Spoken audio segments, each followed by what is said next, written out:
How to listen to music offline in Spotify. For that, go through the Spotify application.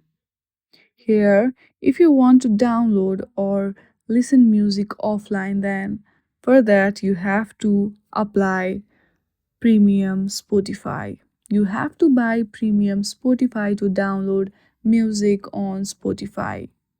You can choose whichever plan suits you of premium and then you can simply buy it. But you cannot really buy it on Spotify application. It will only happen through your browser.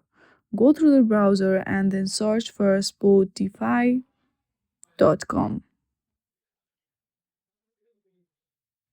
From here, select the get premium option and now view all plans, and then from here you can select whichever plan suits you and hit on that plan, and then you will proceed to your payment. In this way you can easily listen to music offline. I hope you like this video. If you like this video, then please do not forget to like and subscribe to our channel. Thank you for watching.